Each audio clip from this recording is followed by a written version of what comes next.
इस वीडियो में देश के सभी 107 नेशनल पार्क्स को विस्तार से कवर किया गया है। ये जिम कॉर्बेट नेशनल पार्क के बारे में है। यह उत्तराखंड राज्य के नैनीताल और पौड़ी गढ़वाल जिलों में फैला हुआ है और शिवालिक हिमालय की पहाड़ियों में स्थित है। इसकी स्थापना वर्ष 1936 में हुई थी और यह भारत का ही नहीं बल्कि एशिया का पहला राष्ट्रीय उद्यान है। स्थापना के समय इसका नाम हेली नेशनल पार्क था, जिसे संयुक्त प्रांत के गवर्नर मैल्कम हेली के नाम पर रखा गया था। स्वतंत्रता के बाद 1954-55 में इसका नाम रामगंगा नेशनल पार्क कर दिया गया, क्योंकि रामगंगा नदी इसकी जीवन रेखा है। वर्ष 1955-56 में प्रसिद्ध शिकारी और संरक्षणवादी जिम कॉर्बेट के सम्मान में इसका नाम बदलकर जिम कॉर्बेट नेशनल पार्क कर दिया गया। हाल ही में 2021 में इसे दोबारा रामगंगा नेशनल पार्क नाम देने का प्रस्ताव चर्चा में आया था। भारत में प्रोजेक्ट टाइगर की शुरुआत 1 अप्रैल 1973 को सबसे पहले इसी पार्क से हुई थी। यहाँ रामगंगा के अलावा कोसी और सोना नदी भी बहती हैं, जो यहाँ के पारिस्थितिकी तंत्र को बनाए रखती हैं। यहाँ जीवों में रॉयल बंगाल टाइगर, एशियाई हाथी, लेपर्ड, हॉग डियर, सांभर, काकड़, घड़ियाल और मगरमच्छ पाए जाते हैं।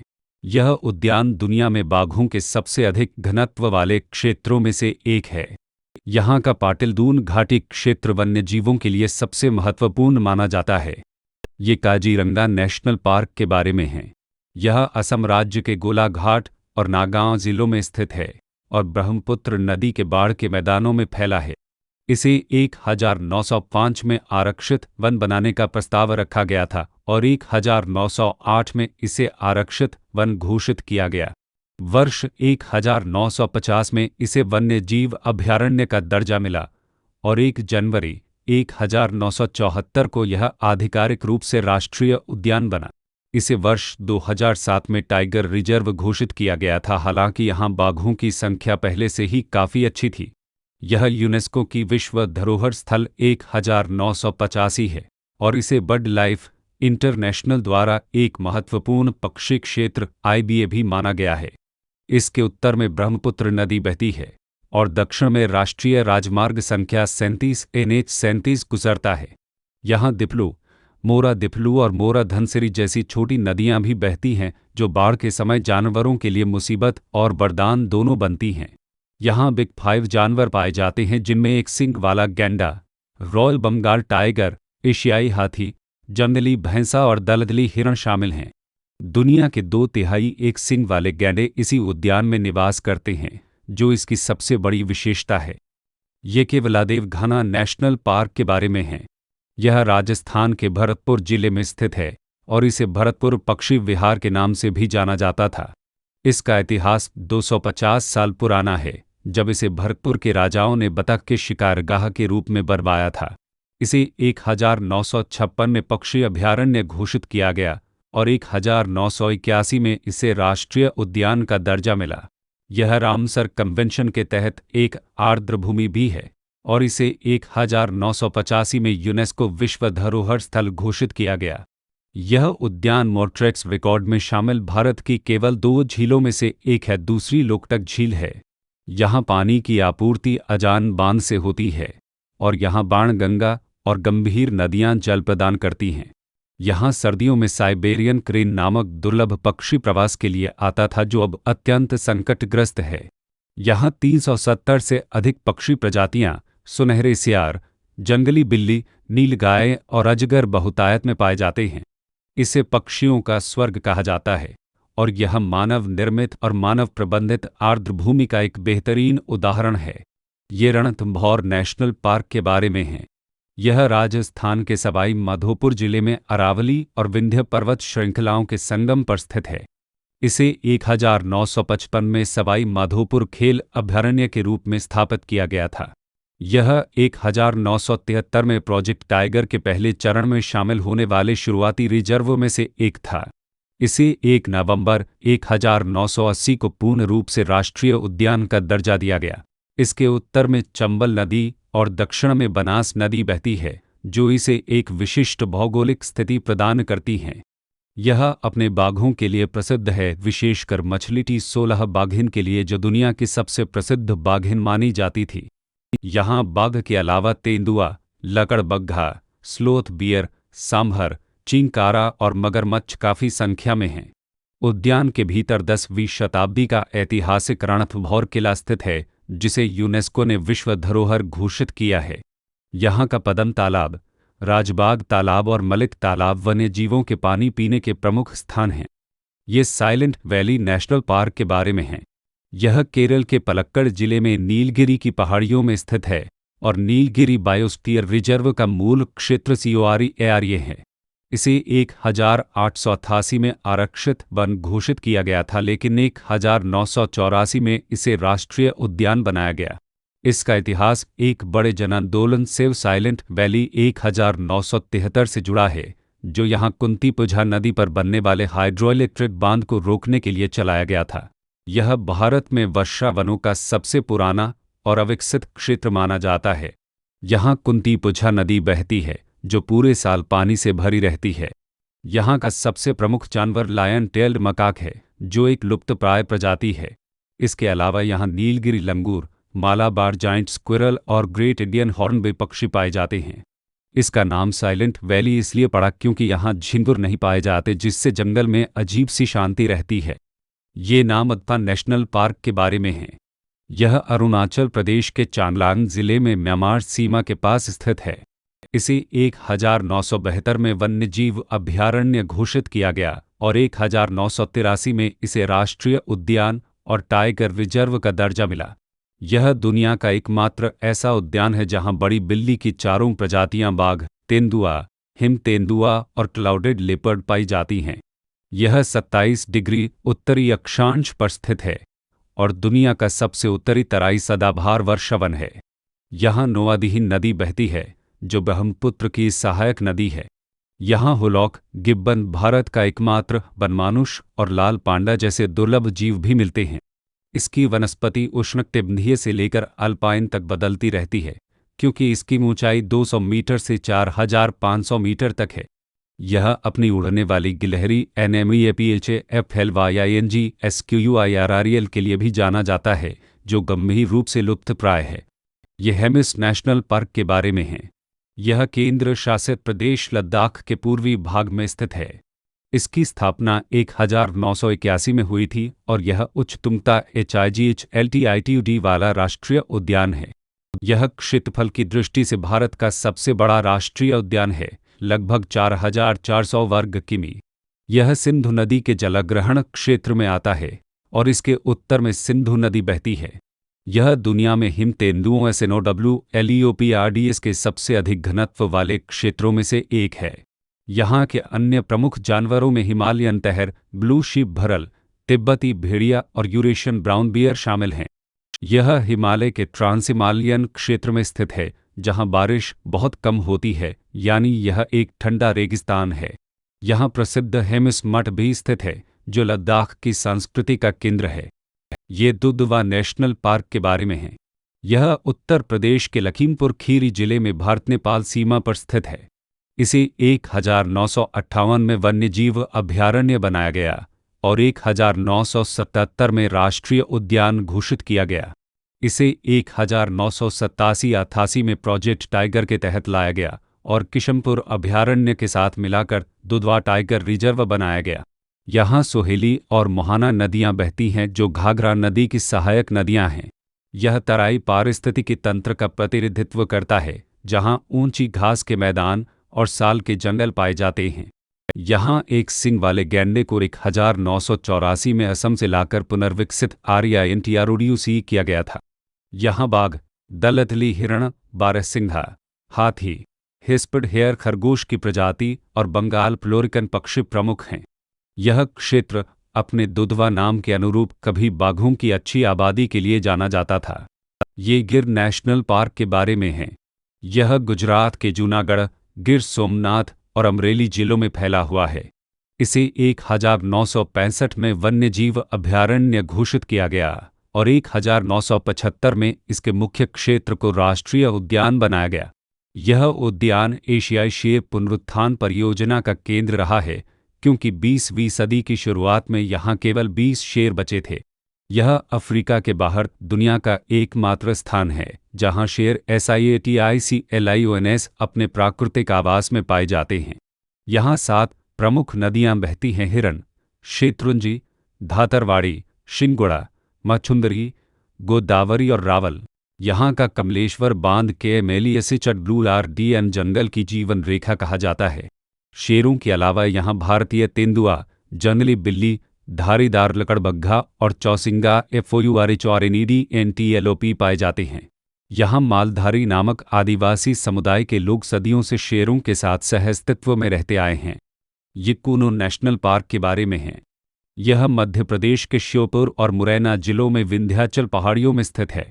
इसे 1981 में वन्य जीव अभयारण्य बनाया गया था और 2018 में इसे राष्ट्रीय उद्यान का दर्जा दिया गया। इसका नाम कूनो नदी के नाम पर रखा गया है, जो चंबल की एक प्रमुख सहायक नदी है और पार्क के बीच से बहती है।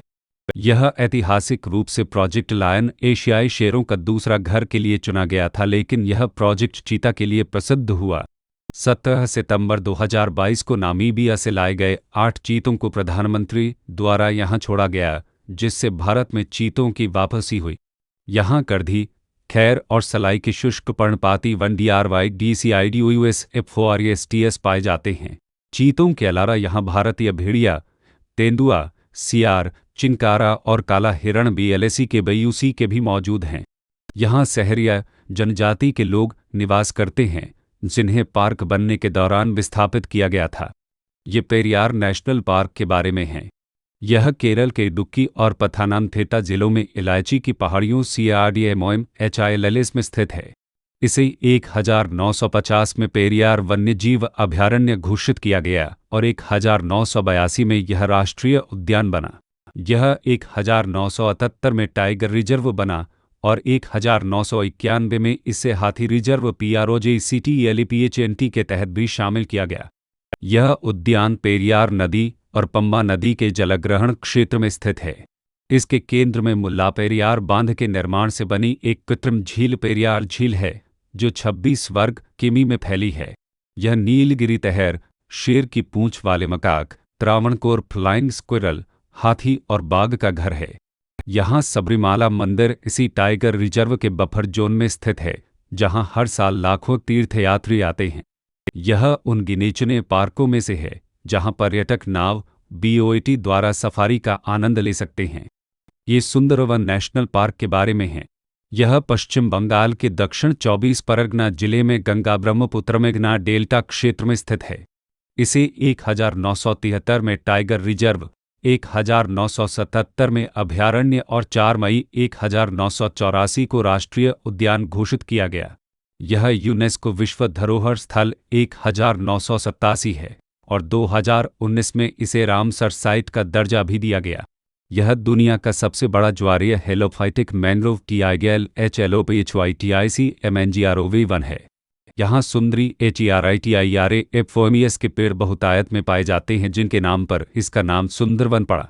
यह दुनिया का एकमात्र मैंग्रोव जंगल है जहाँ बाघ पाए जाते हैं और यहाँ के बाघ कुशल तैराक होते हैं। यहाँ खारे पानी के मगरमच्छ, ऑलिव रिडले कछुए, गंगा डॉल्फिन और किंग कोबरा भी पाए जाते हैं। यह क्षेत्र जलवायु परिवर्तन और समुद्र के बढ़ते जलस्तर के कारण सबसे अधिक खतरे में है। ये केबुल लामजाओ नेशनल पार्क के बारे में है। यह मणिपुर राज्य के बिष्णुपुर जिले में स्थित है और इम्फाल शहर के पास मौजूद है। इसकी स्थापना वर्ष 1977 में मुख्य रूप से संकटग्रस्त संगाई हिरण को बचाने के लिए की गई थी। यह पूरी दुनिया का एकमात्र तैरता हुआ राष्ट्रीय उद्यान है जो लोकटक झील का एक अभिन्न हिस्सा है। यहाँ पानी पर तैरती हुई वनस्पति और मिट्टी की मोटी परतों को स्थानीय भाषा में फुमड़ी कहा जाता है। यह उद्यान संगाई हिरण का विश्व में एकमात्र प्राकृतिक आवास है, जिसे नाचने वाला हिरण भी कहते हैं।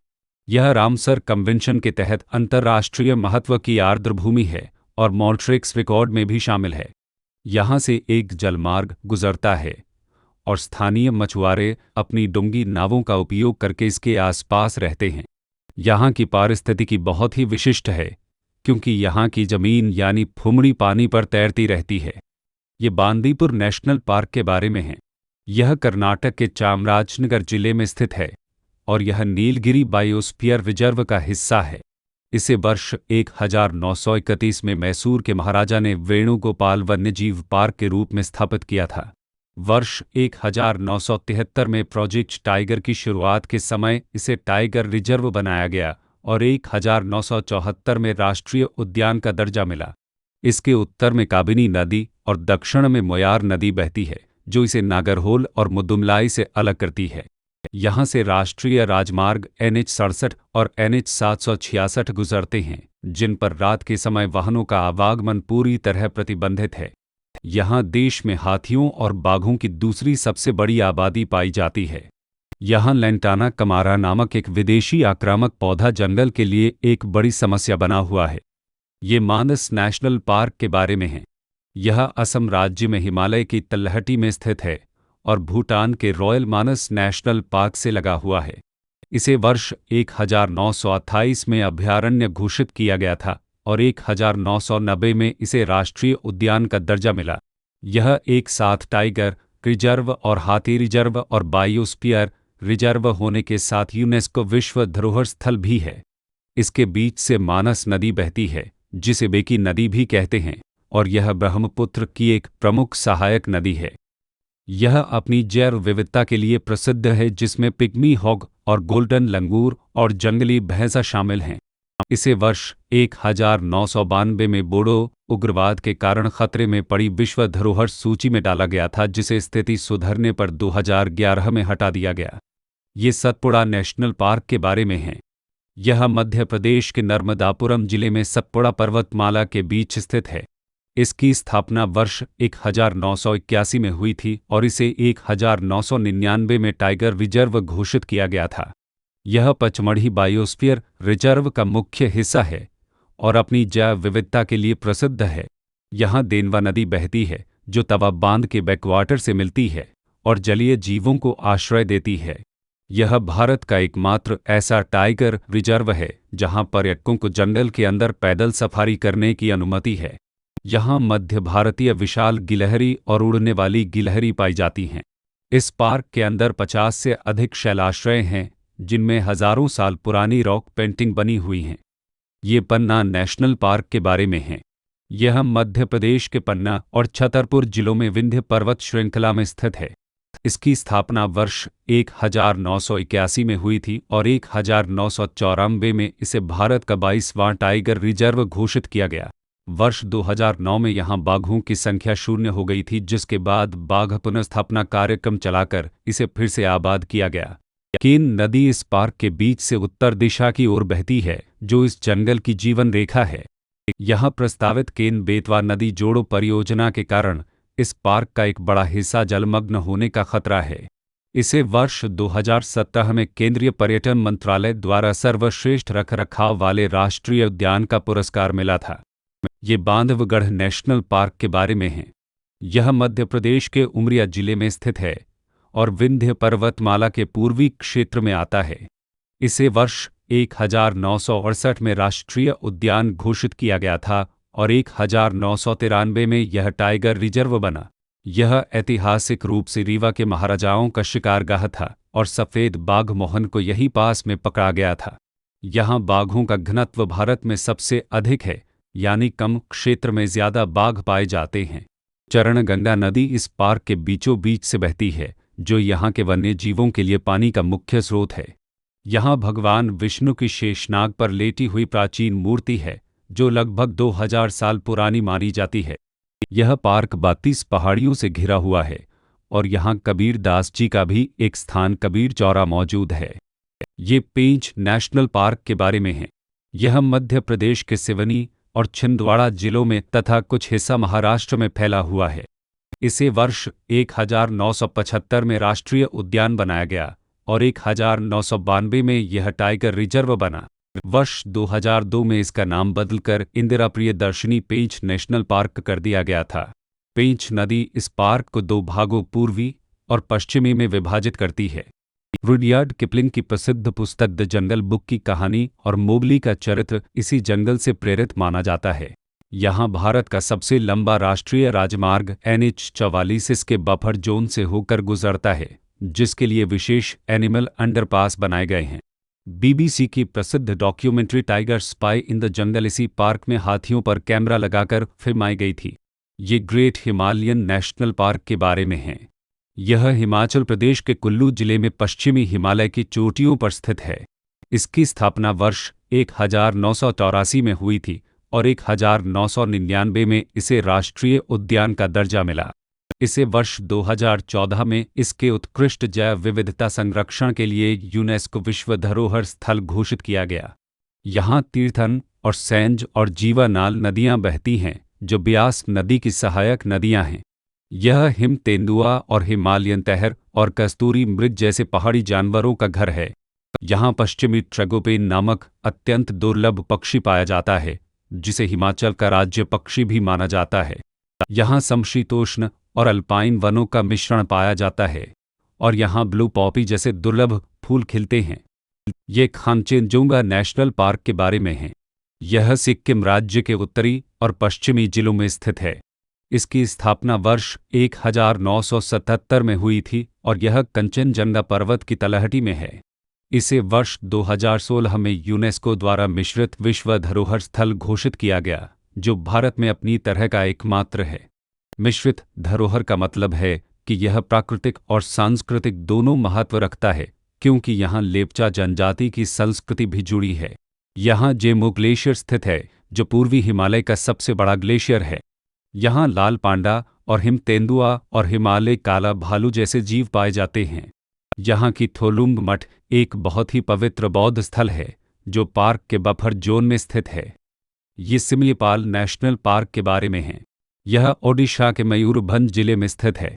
इसे वर्ष 1980 में राष्ट्रीय उद्यान और 1973 में टाइगर रिजर्व घोषित किया गया था।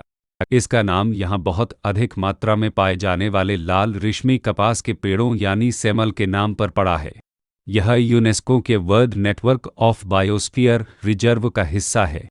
यहाँ बुधबलंगा और पलपाला और देव नदियाँ बहती हैं।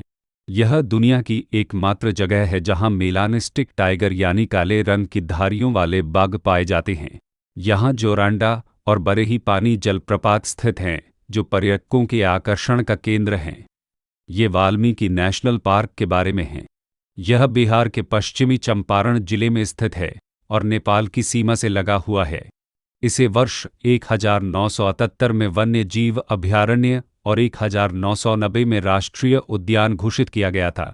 यह बिहार का एकमात्र राष्ट्रीय उद्यान और टाइगर रिजर्व है।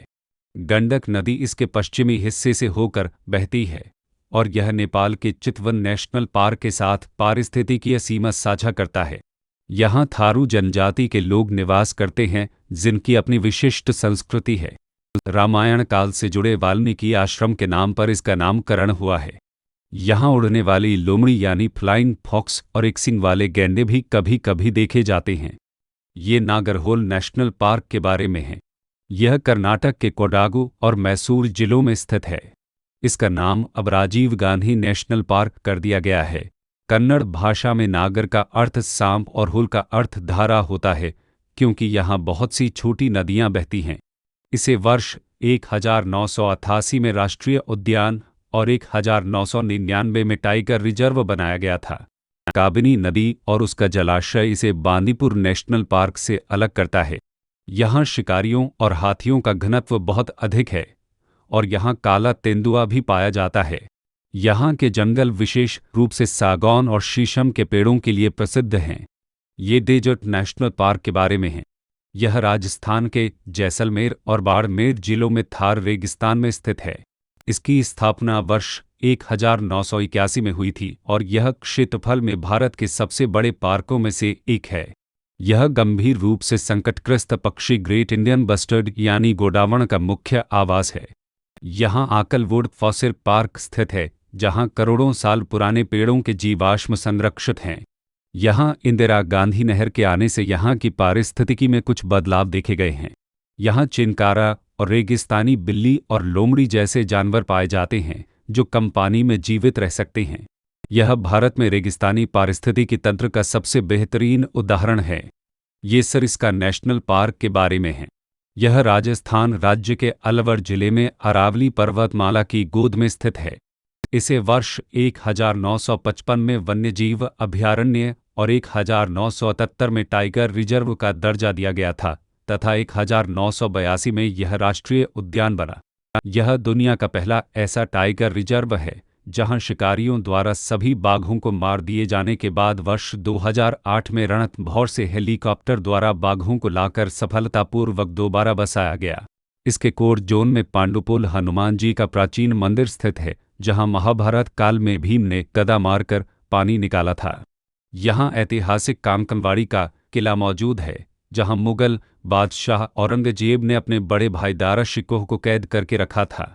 यहाँ ढो के पेड़ों के शुष्क पर्णपाती वन पाए जाते हैं और यह क्षेत्र तांबे और संगमरमर के खनिजों से भरा हुआ है, जिसके खनन पर उच्चतम न्यायालय ने रोक लगाई थी। यहाँ बाघ के अलावा तेंदुआ और सांभर और धारीदार लकड़बग्घा और भारतीय शाही यानी पोर्क्यूपाइन पाए जाते हैं। ये ताडोबा अंधारी नेशनल पार्क के बारे में है। यह महाराष्ट्र के चंद्रपुर जिले में स्थित है और इसे विदर्भ का गहना कहा जाता है। इसकी स्थापना वर्ष 1955 में हुई थी और यह महाराष्ट्र राज्य का सबसे पुराना और सबसे बड़ा राष्ट्रीय उद्यान है। इसका नाम स्थानीय आदिवासी देवता तारू के नाम पर ताडोबा और यहाँ बहने वाली अंधारी नदी के नाम पर अंधारी रखा गया है। इसे वर्ष 1993 में अंधारी वन्यजीव अभयारण्य के साथ मिलाकर राज्य का पहला टाइगर रिजर्व घोषित किया गया था। यह मध्य भारत के सबसे बेहतरीन सागौन यानी टीक के वनों और बांस के झुरमुटों के लिए जाना जाता है। यहाँ ताडोबा झील और कोल्स झील स्थित हैं, जो मगरमच्छों का प्रमुख आवास हैं। यहाँ मानव और वन्यजीव संघर्ष की घटनाएं काफ़ी अधिक होती हैं, क्योंकि इसके आसपास कई गांव और कोयले की खदानें मौजूद हैं। ये राजाजी नेशनल पार्क के बारे में हैं। यह उत्तराखंड के 3 जिलों हरिद्वार और देहरादून और पौड़ी गढ़वाल में फैला हुआ है और शिवालिक पर्वतमाला में स्थित है। इसकी स्थापना वर्ष 1983 में 3 अलग अलग अभयारण्यों चिल्ला और मोतीचूर और राजाजी को मिलाकर की गई थी। इसका नाम भारत के अंतिम गवर्नर जनरल चक्रवर्ती राजगोपालाचारी यानी राजाजी के नाम पर रखा गया है।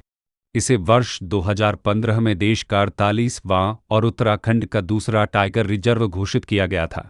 पवित्र गंगा नदी इस पार्क के बीच से होकर 24 किलोमीटर तक बहती है, जो इसे 2 हिस्सों में बांटती है। यह एशियाई हाथियों के लिए उत्तर पश्चिमी भारत में उनका अंतिम विस्तार क्षेत्र माना जाता है। यहाँ वन गुर्जर समुदाय के लोग सदियों से रहते आए हैं, जिनके पुनर्वास का कार्य चल रहा है। ये नंदा देवी नेशनल पार्क के बारे में है।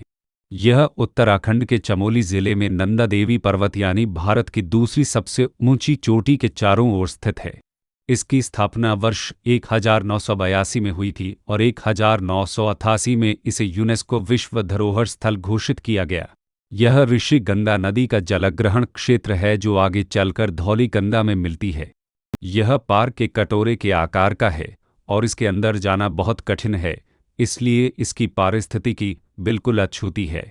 इसे और फूलों की घाटी को मिलाकर नंदा देवी बायोस्फीयर रिजर्व बनाया गया है। यहाँ हिम तेंदुआ और हिमालयन मस्क डियर और भरल यानी नीली भेड़ पाई जाती है। वर्ष 1934 में एरिक शिप्टन और बिल तिलमैन ने सबसे पहले इस अभयारण्य का रास्ता खोजा था। ये फूलों की घाटी नेशनल पार्क के बारे में है। यह उत्तराखंड के चमोली जिले में उच्च हिमालयी क्षेत्र में स्थित है, जिसे स्थानीय भाषा में भ्यूमधार घाटी कहा जाता है। इसकी खोज वर्ष 1931 में फ्रैंक स्माइथ नामक ब्रिटिश पर्वतारोही ने रास्ता भटकने पर की थी और उन्होंने वैली ऑफ फ्लावर्स नामक किताब लिखी। इसे वर्ष 1982 में राष्ट्रीय उद्यान बनाया गया और 2005 में यूनेस्को विश्व धरोहर सूची में शामिल किया गया। पुष्पावती नदी इस घाटी के बीचों बीच बहती है, जो इसके सौंदर्य को और बढ़ाती है। यहाँ 500 से अधिक प्रजातियों के जंगली फूल खिलते हैं, जिनमें उत्तराखंड का राज्य पुष्प ब्रह्म कमल और ब्लू पॉपी और कोबरा लिली प्रमुख हैं। यह सिखों के पवित्र तीर्थ स्थल हेमकुंड साहिब के रास्ते में पड़ता है। यह क्षेत्र सर्दियों में पूरी तरह बर्फ से ढक जाता है और केवल जून से अक्टूबर तक ही पर्यटकों के लिए खुलता है। ये भीतरकनिका नेशनल पार्क के बारे में है। यह ओडिशा के केंद्रपाड़ा जिले में स्थित है और यह भारत का दूसरा सबसे बड़ा मैंग्रोव वन पारिस्थितिकी तंत्र है। इसे वर्ष 1998 में राष्ट्रीय उद्यान और 2002 में रामसर अंतर्राष्ट्रीय आर्द्रभूमि घोषित किया गया था। यह ब्राह्मणी और वैतरणी और धामरा और पाठशाला नदियों के मुहाने यानी एस्चुअरी पर स्थित है। यह खारे पानी के मगरमच्छों के लिए विश्व प्रसिद्ध है और यहाँ दुनिया का सबसे बड़ा सफ़ेद मगरमच्छ गौरी पाया गया था। इसके पूर्वी हिस्से में गहिरमाथा समुद्री तट है जो ओलिव रिडले कछुओं के सामूहिक प्रजनन यानी अरेबादा के लिए दुनिया भर में जाना जाता है। यहाँ किंगफिशर पक्षी की 8 प्रकार की प्रजातियां पाई जाती हैं जो एक रिकॉर्ड है। यहाँ सुंदरी और थेस्पिया जैसे मैंग्रोव वृक्षों की प्रजातियां बहुतायत में मिलती हैं। ये औरंग नेशनल पार्क के बारे में हैं। यह असम के दरांग और सोनितपुर जिलों में ब्रह्मपुत्र नदी के उत्तरी तट पर स्थित है। इसे वर्ष 1999 में राष्ट्रीय उद्यान और 2016 में टाइगर रिजर्व का दर्जा दिया गया था। इसे छोटा काजीरंगा भी कहा जाता है क्योंकि यहाँ की भौगोलिक स्थिति और जानवर काजीरंगा जैसे ही हैं। यहाँ एक सींग वाले गैंडे और रॉयल बंगाल टाइगर की बहुत अच्छी आबादी पाई जाती है। पश्चिम में पचनोई नदी और पूर्व में धनसिरी नदी इसकी सीमाएं बनाती हैं। यह ब्रह्मपुत्र के बाढ़ के मैदानों में स्थित है जो एल्यूवियल घास के मैदानों का निर्माण करते हैं। पहले यहाँ स्थानीय जनजातियां रहती थीं जिन्हें बाद में हटाकर इसे संरक्षित क्षेत्र बनाया गया। ये डिब्रू सैखोवा नेशनल पार्क के बारे में है। यह असम के तिनसुकिया और डिब्रूगढ़ जिलों में स्थित है और यह एक बायोस्फीयर रिजर्व भी है। इसकी स्थापना वर्ष 1999 में हुई थी और यह मुख्य रूप से एक नदी द्वीप जैसा है। यह उत्तर में ब्रह्मपुत्र और लोहित नदियों तथा दक्षिण में डिब्रू नदी से घिरा हुआ है। यह अपनी जंगली घोड़ों यानी फेरल हॉर्स की आबादी के लिए प्रसिद्ध है जो द्वितीय विश्व युद्ध के दौरान यहाँ छूट गए थे। यहाँ सफ़ेद पंखों वाली बत्तख यानी व्हाइट विंग्ड वुड डक पाई जाती है जो असम का राज्य पक्षी है। इसके दक्षिणी हिस्से में मागुरी मोटा पूंग बील नामक एक महत्वपूर्ण आर्द्र भूमि स्थित है जो प्रवासी पक्षियों का केंद्र है। यह क्षेत्र भूकंपीय रूप से बहुत सक्रिय है और वर्ष 1950 के भूकंप ने यहाँ का भूगोल बदल दिया था। ये नामेरी नेशनल पार्क के बारे में है। यह असम के सोनितपुर जिले में पूर्वी हिमालय की तलहटी में स्थित है। इसे वर्ष 1998 में राष्ट्रीय उद्यान और 1999-2000 में टाइगर रिजर्व घोषित किया गया था। जिया भरेली नदी इस पार्क की जीवन रेखा है जो अपनी गोल्डन महाशीर मछली के लिए प्रसिद्ध है। यह अरुणाचल प्रदेश के पखुई वन्यजीव अभयारण्य के साथ अपनी सीमा साझा करता है। यहाँ हॉर्नबिल पक्षियों की 4 प्रजातियां और दुर्लभ सफ़ेद पंखों वाली बत्तख पाई जाती है। यह पिग्मी हॉग यानी दुनिया के सबसे छोटे और दुर्लभ जंगली सूअर का एक प्रमुख आवास है। यहाँ अवैध कटाई और अतिक्रमण एक बड़ी समस्या रही है जिसके खिलाफ स्थानीय लोगों ने संरक्षण दस्ते बनाए हैं। ये राविकुरम नेशनल पार्क के बारे में है। यह केरल के इडुक्की जिले में पश्चिमी घाट की कन्नन देवम पहाड़ियों पर स्थित है। इसकी स्थापना वर्ष 1978 में मुख्य रूप से संकटग्रस्त नीलगिरी तहर यानी पहाड़ी बकरी को बचाने के लिए की गई थी। दक्षिण भारत की सबसे ऊंची चोटी अनामुडी जिसकी ऊंचाई 2695 मीटर है इसी नेशनल पार्क के अंदर स्थित है।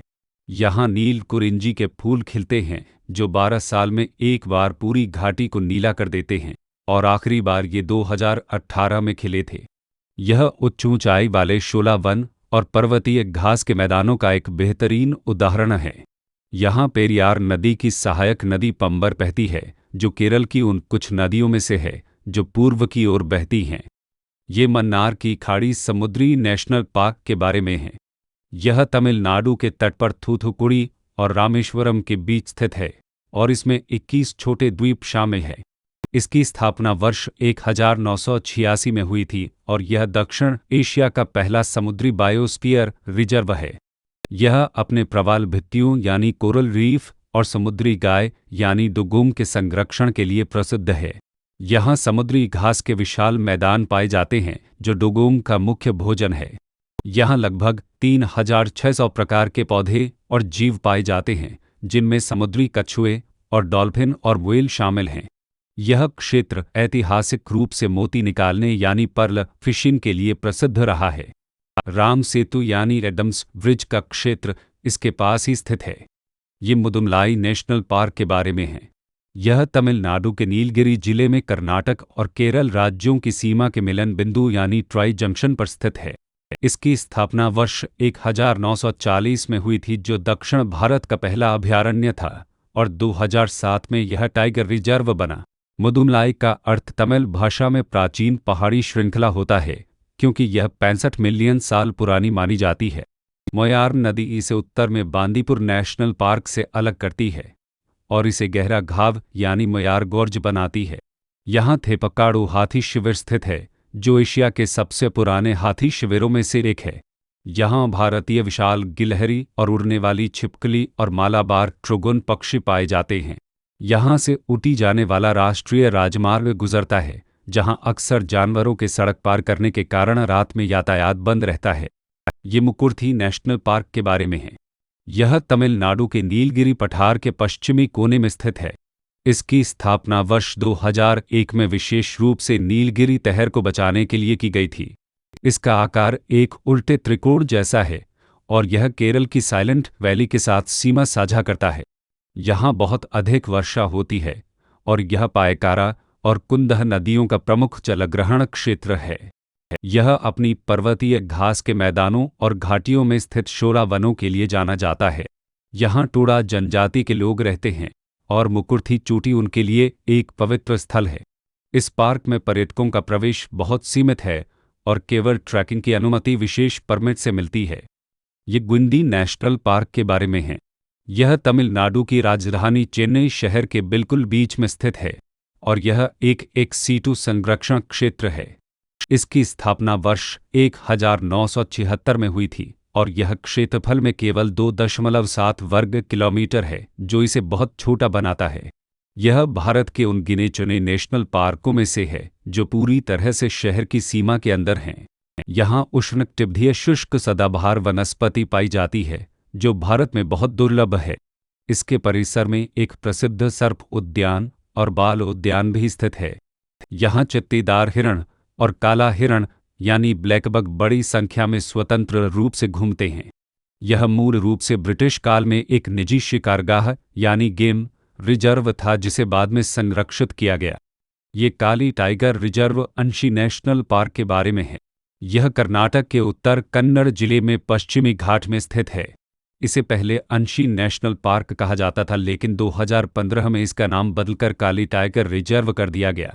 काली नदी इस पार्क की जीवन रेखा है, जो इसके बीच से होकर बहती है। इसे वर्ष 1987 में राष्ट्रीय उद्यान का दर्जा दिया गया था और यह दांदेली वन्यजीव अभयारण्य के साथ जुड़ा हुआ है। यह भारत का शायद एकमात्र ऐसा पार्क है जहां काला तेंदुआ यानी ब्लैक पैंथर के दिखने की घटनाएं सबसे ज्यादा होती हैं।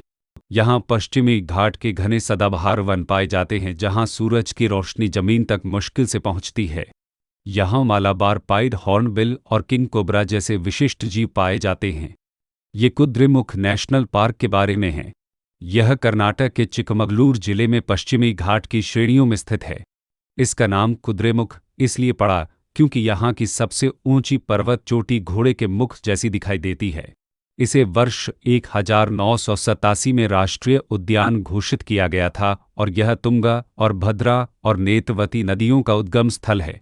यहाँ पहले एक सरकारी कंपनी द्वारा लौह अयस्क का खनन होता था, जिसे सर्वोच्च न्यायालय के आदेश के बाद 2005 में पर्यावरण बचाने के लिए बंद कर दिया गया। यह शेर की पूंछ वाले मकाक यानी लायन टेल्ड मकाक का दुनिया में दूसरा सबसे बड़ा आवास है। यहाँ शोला वन और विशाल घास के मैदान पाए जाते हैं, जो इसे ट्रैकिंग के लिए बहुत लोकप्रिय बनाते हैं। यह क्षेत्र यूनेस्को की विश्व धरोहर पश्चिमी घाट का एक महत्वपूर्ण हिस्सा है। ये बन्नेरघट्टा नेशनल पार्क के बारे में है। यह कर्नाटक के बेंगलोर शहर के दक्षिणी छोर पर स्थित है और शहर से बहुत पास है।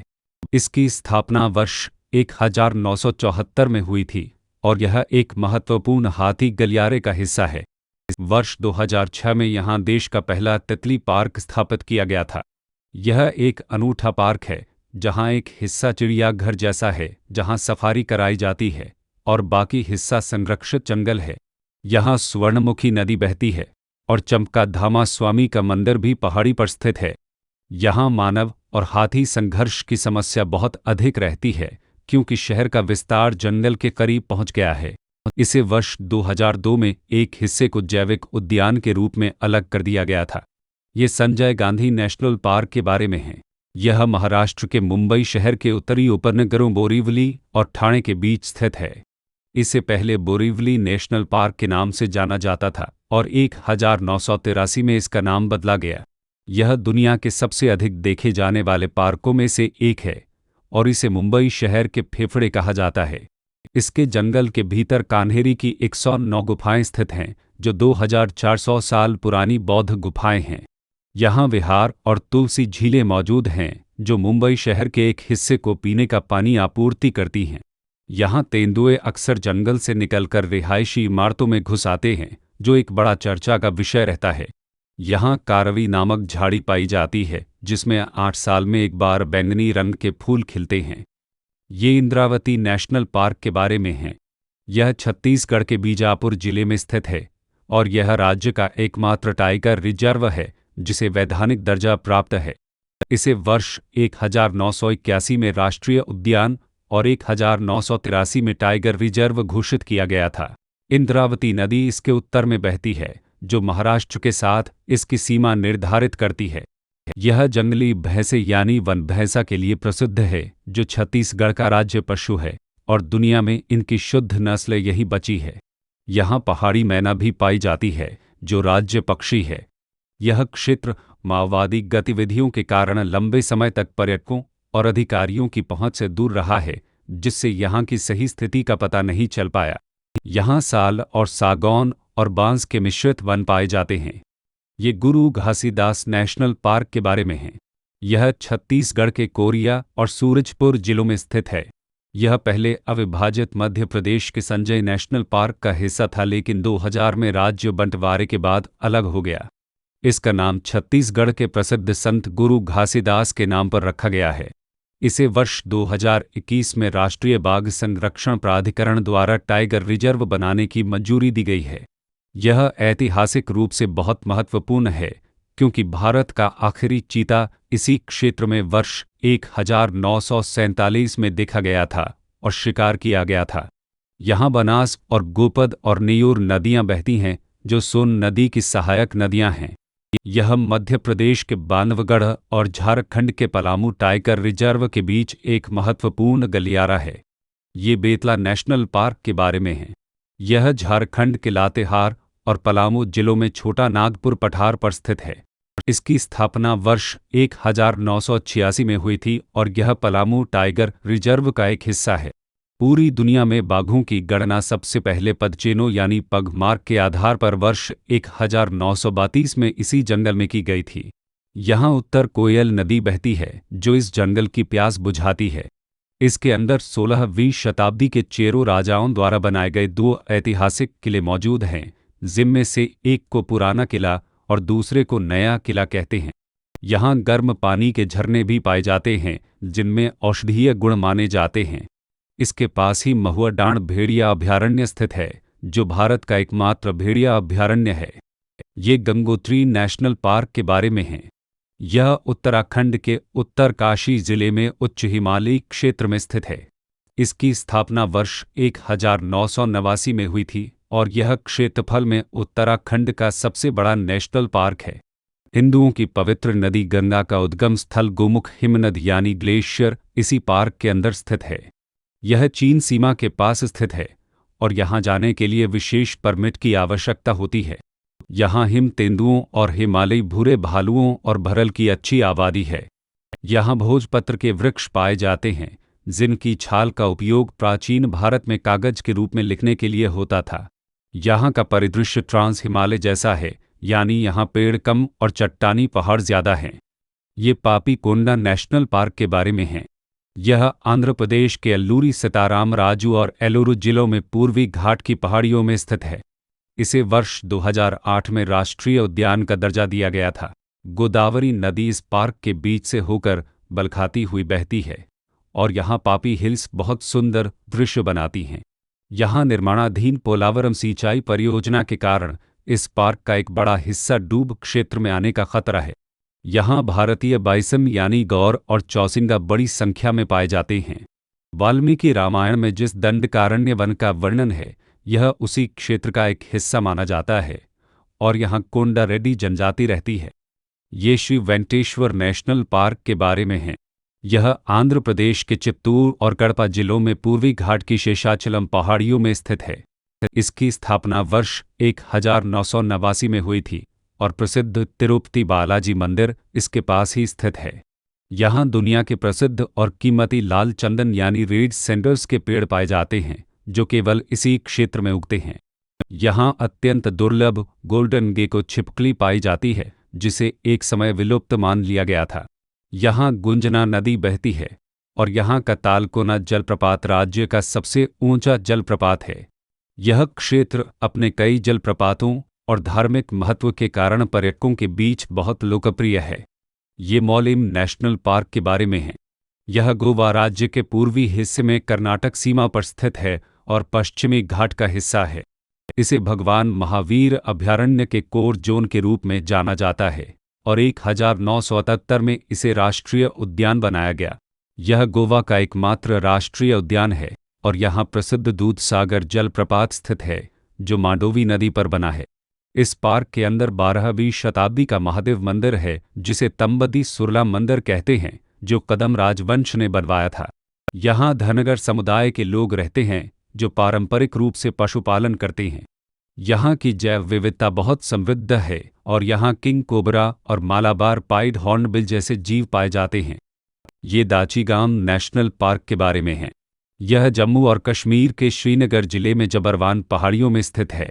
इसकी स्थापना वर्ष 1981 में हुई थी और इसका नाम दाचीगाम का अर्थ 10 गांव है, जिन्हें इसे बनाने के लिए हटाया गया था। यह पार्क मुख्य रूप से हंगल यानी कश्मीरी स्टैग के संरक्षण के लिए विश्व प्रसिद्ध है, जो लाल हिरण की एक प्रजाति है। यह हंगल का दुनिया में एकमात्र और अंतिम व्यवहार्य आवास बचा है। इसके बीच से मारसर झील का पानी आता है और यहाँ से निकलने वाली दगवान नदी श्रीनगर शहर को पीने का पानी पहुँचाती है। यह ऊंचाई के आधार पर 2 भागों में बंटा है, जिसे अपर दाचीगाम और लोअर दाचीगाम कहते हैं। यहाँ हिमालयन काला भालू और कस्तूरी मृग और हिम तेंदुआ भी सर्दियों में नीचे की ओर आते हैं। यहाँ पहले एक सरकारी भेड़ प्रजनन फार्म था, जिसे हंगल के संरक्षण के लिए संघर्ष के बाद हटाया गया था। ये किश्तवाड़ नेशनल पार्क के बारे में है। यह जम्मू और कश्मीर के किश्तवाड़ जिले में स्थित है और बहुत ही दुर्गम क्षेत्र है। इसे वर्ष 1981 में राष्ट्रीय उद्यान का दर्जा दिया गया था। यह चिनाब नदी के जलग्रहण क्षेत्र में आता है और इसके उत्तर में रिन्नई नदी बहती है। यह अपने नीलम यानी सफ़ायर के खदानों के लिए प्रसिद्ध पद्दार क्षेत्र के पास स्थित है। यहाँ हिम तेंदुआ और हिमालयन ब्राउन बियर यानी भूरा भालू पाया जाता है। यहाँ कस्तूरी मृग के शिकार के कारण उनकी संख्या में काफ़ी गिरावट आई थी। यहाँ जल विद्युत परियोजनाओं के कारण पारिस्थितिकी पर दबाव देखा गया है। ये सलीम अली नेशनल पार्क के बारे में है। यह जम्मू और कश्मीर में श्रीनगर के पास स्थित है और इसे सिटी फॉरेस्ट नेशनल पार्क भी कहा जाता है। इसका नाम भारत के प्रसिद्ध पक्षी वैज्ञानिक सलीम अली के सम्मान में रखा गया था। इसे वर्ष 1986 में राष्ट्रीय उद्यान घोषित किया गया था। वर्ष 1998 और 2001 के बीच इसका एक बड़ा हिस्सा रॉयल स्प्रिंग्स गोल्फ कोर्स में बदल दिया गया था, जो विवाद का विषय रहा। यह कश्मीरी नरगिस और सेरो जैसे जानवरों का घर है। यहाँ हिमालयन मोनल पक्षी पाया जाता है, जो बहुत सुंदर होता है। यह डल झील के जलग्रहण क्षेत्र का एक महत्वपूर्ण हिस्सा है। ये पिन वैली नेशनल पार्क के बारे में है। यह हिमाचल प्रदेश के लाहौल और स्पीति जिले में स्थित है। इसकी स्थापना वर्ष 1987 में हुई थी और यह एक शीत मरुस्थल यानी कोल्ड डेजर्ट बायोस्फीयर रिजर्व का हिस्सा है। यह पार्क तिब्बती सीमा के पास है और यहाँ बौद्ध संस्कृति का बहुत प्रभाव है। इसके बफर जोन में प्रसिद्ध कुंगरी मठ स्थित है, जो तिब्बती बौद्ध धर्म का केंद्र है। यह हिम तेंदुओं के लिए भारत के सबसे महत्वपूर्ण आवासों में से एक है। यहाँ साइबेरियन आइबेक्स की बहुत बड़ी आबादी पाई जाती है। पिन नदी इसके बीच से बहती है, जो अंत में स्पीति नदी में मिल जाती है। यहाँ औषधीय जड़ी बूटियाँ बहुत मात्रा में मिलती हैं, जिनका उपयोग पारंपरिक चिकित्सा में होता है। ये कालेसर नेशनल पार्क के बारे में है। यह हरियाणा के यमुनानगर जिले में स्थित है और शिवालिक पर्वतमाला की तलहटी में है। इसकी स्थापना वर्ष 2003 में हुई थी और यह हरियाणा का सबसे बड़ा राष्ट्रीय उद्यान है। यमुना नदी इसकी पूर्वी सीमा बनाती है, जो इसे उत्तर प्रदेश से अलग करती है। यह पार्क हिमाचल प्रदेश के सिंबलबाड़ा और उत्तराखंड के राजाजी नेशनल पार्क के साथ सीमा साझा करता है।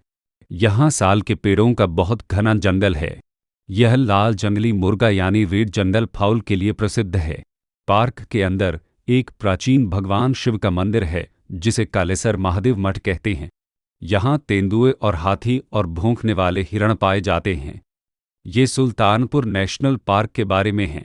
यह हरियाणा के गुरुग्राम जिले में स्थित है और दिल्ली से काफ़ी नज़दीक है। इसे वर्ष 1991 में राष्ट्रीय उद्यान घोषित किया गया था। इसका श्रेय प्रसिद्ध पक्षी विज्ञानी पीटर जैक्सन को जाता है, जिन्होंने इंदिरा गांधी का ध्यान इस ओर खींचा था। यह रामसर कन्वेंशन के तहत एक अंतर्राष्ट्रीय महत्व की आर्द्रभूमि है। यहाँ सर्दियों में साइबेरिया और यूरोप से हजारों प्रवासी पक्षी आते हैं। यहाँ 250 से अधिक पक्षियों की प्रजातियां दर्ज की गई हैं। यह पहले एक पक्षी अभयारण्य था और यह झील वर्षा के पानी पर निर्भर करती है। यहाँ यमुना नदी का पानी पाइपलाइन द्वारा लाकर झील का स्तर बनाए रखा जाता है। ये ब्लैकबक नेशनल पार्क वेलावदर के बारे में है। यह गुजरात के भावनगर जिले में भाल क्षेत्र में स्थित है। इसकी स्थापना वर्ष 1976 में मुख्य रूप से काले हिरण यानी ब्लैकबक के संरक्षण के लिए की गई थी। यह मूल रूप से भावनगर के महाराजा का निजी घास का मैदान यानी वीडी था। यह दुनिया की सबसे बड़ी भेड़िया आबादी वाले क्षेत्रों में से एक है। यहाँ संकटग्रस्त पक्षी खरमोर यानी लेसर फ्लोरिकन प्रजनन के लिए आता है। यह एक अद्वितीय घास का मैदान पारिस्थितिकी तंत्र है जो सवाना जैसा दिखता है।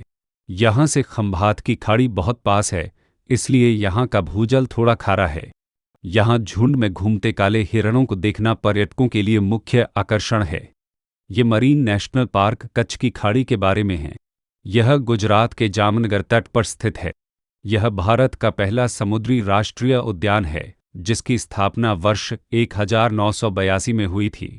इसमें 42 द्वीप शामिल हैं, जिनमें पिरोटन द्वीप सबसे प्रसिद्ध है। यहाँ जेलीफिश और ऑक्टोपस और रंग बिरंगी प्रवाल भित्तियाँ यानी कोरल रीफ पाई जाती हैं। यह एकमात्र ऐसी जगह है जहाँ आप बिना गोता लगाए यानी पानी के नीचे जाए बिना ज्वार भाटा कम होने पर कोरल देख सकते हैं। यहाँ पास में ही तेल रिफाइनरियाँ और बंदरगाह होने के कारण तेल रिसाव का खतरा हमेशा बना रहता है। यहाँ समुद्री गाय यानी डुगोंग और हरे समुद्री कछुए भी पाए जाते हैं। ये वसदा नेशनल पार्क के बारे में है। यह गुजरात के नवसारी जिले में स्थित है। इसकी स्थापना वर्ष 1979 में हुई थी और यह वसदा रियासत के महाराजा का निजी वन था। यह पश्चिमी घाट के उत्तरी छोर का प्रतिनिधित्व करता है और यहाँ बहुत घने जंगल हैं। अंबिका नदी इस पार्क की उत्तरी सीमा बनाती है। यहाँ डांग के आदिवासी समुदाय रहते हैं, जिनकी संस्कृति जंगल से जुड़ी हुई है। यह अपने विशाल और ऊंचे सागौन और बांस के पेड़ों के लिए जाना जाता है। यहाँ जंगल इतना घना है कि दिन में भी कई जगहों पर सूरज की रोशनी जमीन पर नहीं पड़ती। यहाँ मकड़ियों की कई दुर्लभ प्रजातियां पाई जाती हैं। ये नोकरेक नेशनल पार्क के बारे में है। यह मेघालय के गारो हिल्स जिले में स्थित है। इसकी स्थापना वर्ष 1986 में हुई थी और 2009 में इसे यूनेस्को बायोस्फीयर रिजर्व घोषित किया गया। यह लाल पांडा यानी रेड पांडा के संरक्षण के लिए बहुत महत्वपूर्ण है। यहाँ सिट्रस इंडिका यानी जंगली संतरे के पूर्वज पौधे पाए जाते हैं, जिन्हें मदर ऑफ ऑरेंजेस कहा जाता है।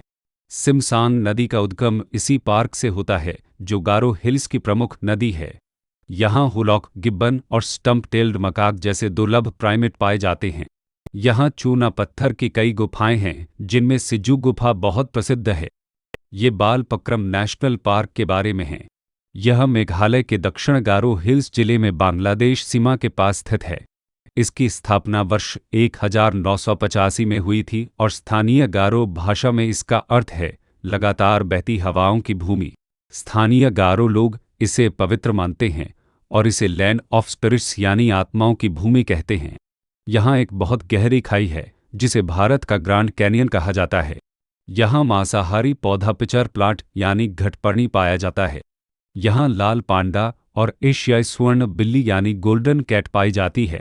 यह पार्क अपनी रहस्यमयी कहानियों और औषधीय पौधों के लिए जाना जाता है। ये मुरलेन नेशनल पार्क के बारे में है। यह मिजोरम के चम्फाई जिले में म्यांमार सीमा के बिल्कुल पास स्थित है। इसकी स्थापना वर्ष 1991 में हुई थी। इसे मिजोरम का अमेजन कहा जाता है क्योंकि यहाँ के जंगल इतने घने हैं कि मात्र 1% धूप ही जमीन तक पहुँच पाती है। यहाँ खड़ी चट्टानों और गुफाओं वाला बहुत कठिन भूगोल है जहाँ जाना बहुत मुश्किल है। तुईपुई नदी इस क्षेत्र में बहती है। यहाँ हुलॉक, गिब्बन और हिमालयन काला भालू और शेरों पाए जाते हैं। इस पार्क के अंदर थुमखुआल नामक एक बड़ी गुफा है। ये फवंगपुई ब्लू माउंटेन नेशनल पार्क के बारे में है। यह मिजोरम के लांगतलाई जिले में स्थित है। इसकी स्थापना वर्ष 1992 में हुई थी। फवंगपुई मिजोरम की सबसे ऊंची चोटी है जिसे ब्लू माउंटेन भी कहा जाता है और इसे देवताओं का निवास माना जाता है। कोलोडाइन नदी इस पार्क के पश्चिमी हिस्से में बहती है। यह अपने ऑर्किड और रोडोडेंड्रॉन के फूलों के लिए प्रसिद्ध है। यहाँ क्लाउडेड लेपर्ड और ब्लिट्स ट्रैगोपेन नामक दुर्लभ पक्षी पाया जाता है। यहाँ की खड़ी चट्टानें और गहरी घाटियाँ इसे ट्रैकिंग के लिए बहुत रोमांचक बनाती हैं। ये नटांकी नेशनल पार्क के बारे में है। यह नागालैंड के पेरेन जिले में स्थित है। इसकी स्थापना वर्ष 1993 में हुई थी और इसका नाम नटांकी का अर्थ कृत्रिम पानी की टंकी नहीं है बल्कि स्थानीय बोली का शब्द है। इसे वर्ष 2005 में हाथी रिजर्व घोषित किया गया था। धनसिरी नदी इसके एक हिस्से से होकर बहती है। यहाँ हुलॉक गिब्बन पाया जाता है जो भारत का एकमात्र वन मानुष है।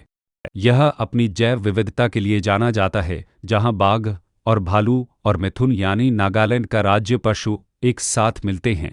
यहाँ उग्रवाद और अवैध कटाई की समस्याओं के कारण संरक्षण में काफ़ी चुनौतियाँ रही हैं। ये क्लाउडेड लेपर्ड नेशनल पार्क के बारे में है। यह त्रिपुरा के सिपाहीजोला वन्यजीव अभयारण्य का एक हिस्सा है।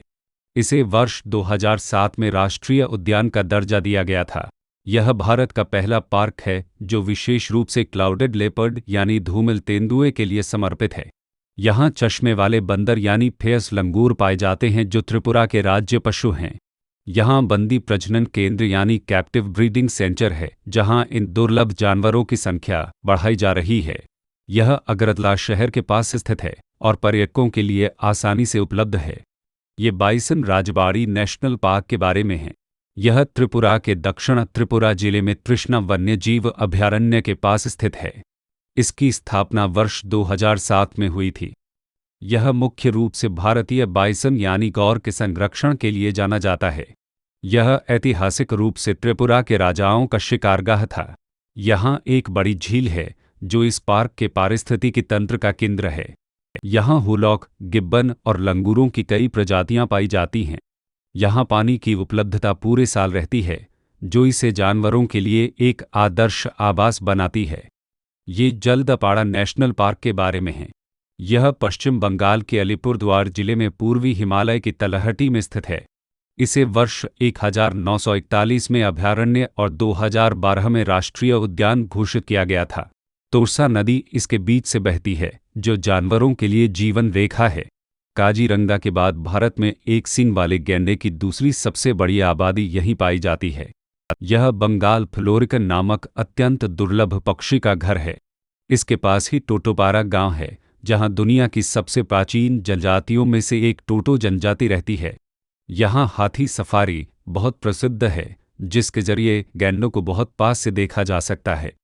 ये गोरुमारा नेशनल पार्क के बारे में है।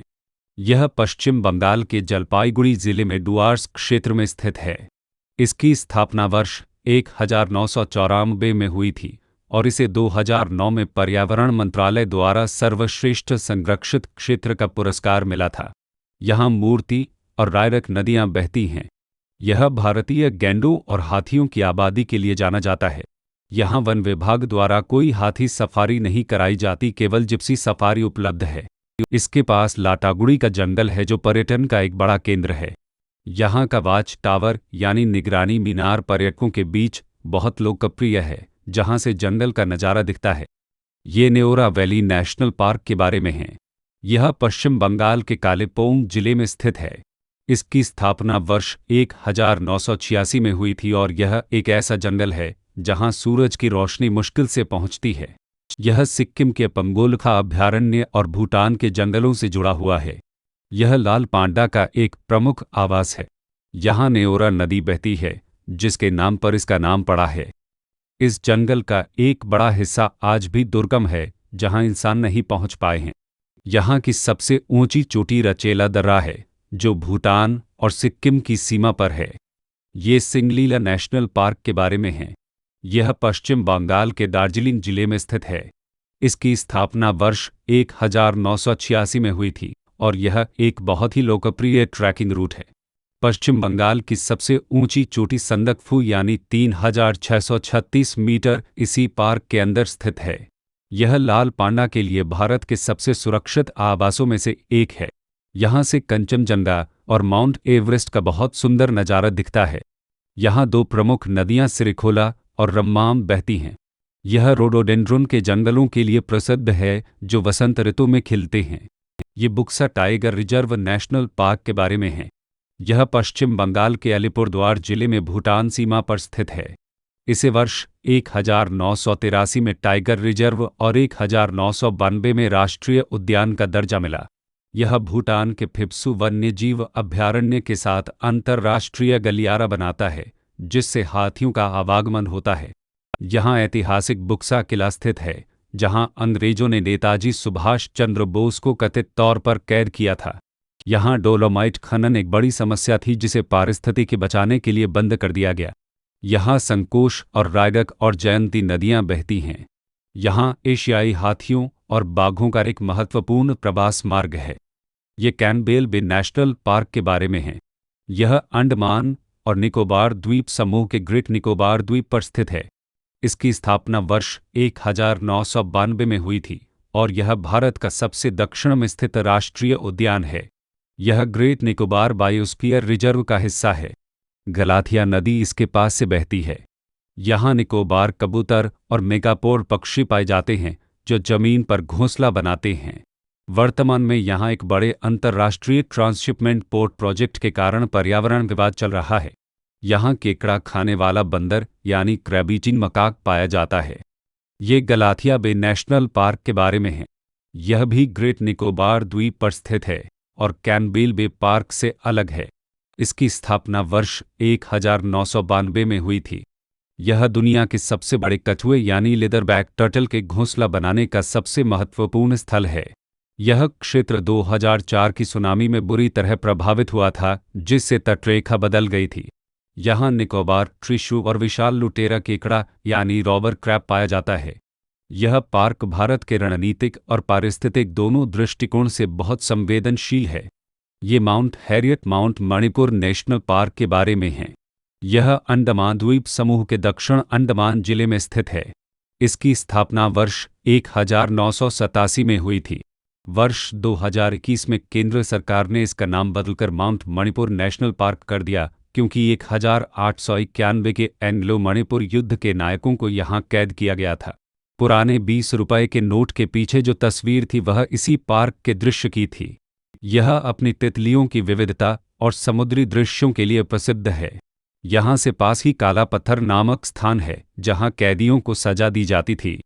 यहाँ अंडमान जंगली सूअर और साल्ट वाटर क्रोकोडाइल पाए जाते हैं। ये सैडल पीक नेशनल पार्क के बारे में है। यह उत्तरी अंडमान द्वीप पर स्थित है। इसकी स्थापना वर्ष 1987 में हुई थी। सैडल पीक अंडमान और निकोबार द्वीप समूह की सबसे ऊंची चोटी है जिसकी ऊंचाई 732 मीटर है। यहाँ कल्पोम नदी बहती है जिस पर अंडमान की एकमात्र जल विद्युत परियोजना बनी है। यहाँ की वनस्पति बहुत अनोखी है क्योंकि तेज हवाओं के कारण यहाँ के पेड़ बौने रह जाते हैं। यहाँ अंडमान हिल मैना और इंपीरियल कबूतर पाए जाते हैं। यह ट्रैकिंग के लिए बहुत लोकप्रिय है और ऊपर से पूरे द्वीप समूह का नज़ारा दिखता है। ये देहिंग पटकाई नेशनल पार्क के बारे में है। यह असम के डिब्रूगढ़ और तिनसुकिया जिलों में स्थित है और इसे जून 2021 में राष्ट्रीय उद्यान का दर्जा मिला। इसे पूर्व का मेजन या जयपुर वर्षावम भी कहा जाता है क्योंकि यहाँ बहुत घने उष्णकटिबंधीय वर्षावन पाए जाते हैं। देहिंग नदी इसके बीच से बहती है और पटकाई पहाड़ियों की तलहटी में यह स्थित है। यह एक हाथी रिजर्व भी है और यहाँ असम में हाथियों की बहुत अच्छी आबादी पाई जाती है। यहाँ अवैध कोयला खनन एक बहुत बड़ा मुद्दा रहा है, जिसके कारण पर्यावरणविदों ने इसे बचाने के लिए बड़ा आंदोलन चलाया था। यहाँ हुलॉक, गिब्बन और चीनी पेंगोलिन और दुर्लभ सफ़ेद पंखों वाली बत्तख पाई जाती है।